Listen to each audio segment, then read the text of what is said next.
it's going to make it nice. Okay. No. Okay, we are live, people.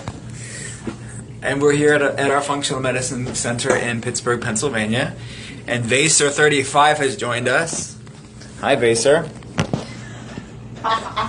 My staff is cracking up at me. So I wanted to show you. They have never been on Periscope before, so I think that it would be good for everybody that's on the call, everybody that's going to be rewatching the video, to kind of say hi to the staff. So this is my MH Molly New. Welcome to the call. Primal Palate David Dwee83. All these people are joining the call all around the world. Okay.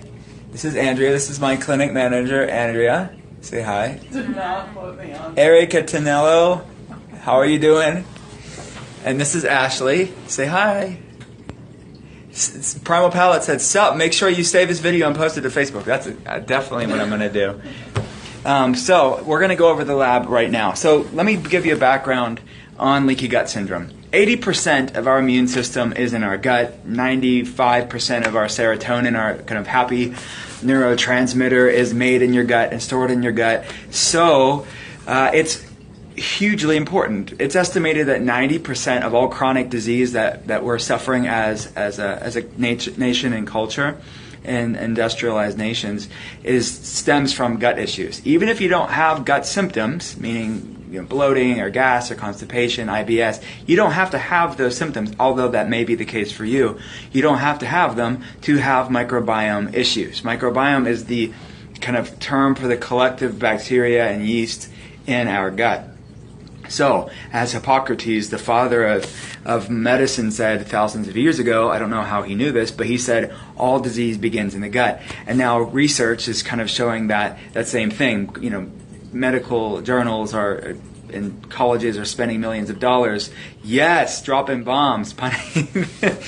Yeah, that's a good pun. I like that. I like that pun. So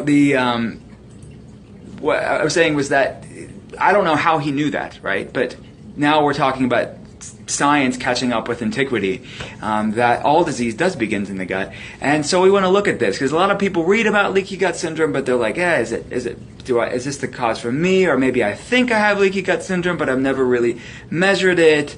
And they're sort of Googling and trying to find out, being their own doctor, versus definitively, objectively knowing through clinical diagnostic medicine, okay, this is actually what's going on in my body, and now let's do something about it. So I'm going to show you a lab that we run from a lab in Phoenix that's kind of the gold standard for measuring hyperpermeability of the gut lining or leaky gut syndrome. So let me show that now. This is the lab, and we're measuring here different aspects of the gut. And you have occludin and zonulin, you have lipopolysaccharides. Occludin and zonulin are the proteins that measure the gut lining permeability. So basically, the more you have upregulated antibodies activity from occludin and zonulin, you're going to have increased permeability of the gut lining.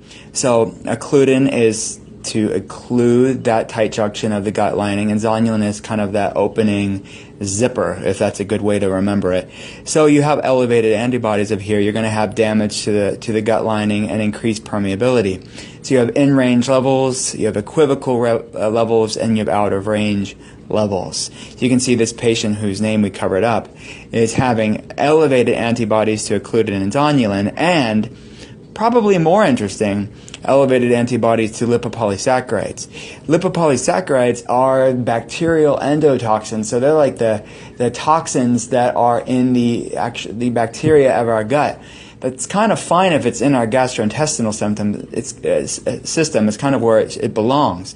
But if you're picking this up on a blood test, if you have actual bacterial toxins in your blood, that's a problem. Because the immune system's going to read that as, hey, this is an immune problem. Let's start tagging these bacterial endotoxins with antibodies and let's destroy them. This is going to cause systemic inflammation in the body and cause a wide array of potential problems. Everyone does need to know this. I agree with this. Because people are kind of going to their doctor. They're saying, hey, I have these problems, and your doctor says, okay, you have depression, here's an antidepressant, or here's an autoimmune disease, here's a steroid or an immunosuppressant. They're not looking at these root underlying functional issues that give rise to the problems or the symptoms that they're experiencing on a daily basis. So instead of sort of diagnosing and matching with the corresponding drug, we are looking at these root issues, because you can deal with these underlying, in this case, leaky gut syndrome, and start recovering your life back and start regaining your health back and the freedom that comes along with not having these health struggles that you people are dealing with, that we're all dealing with as a nation every day. So hopefully this was informational, and thanks for everyone who's watching, and I'll talk to you guys soon.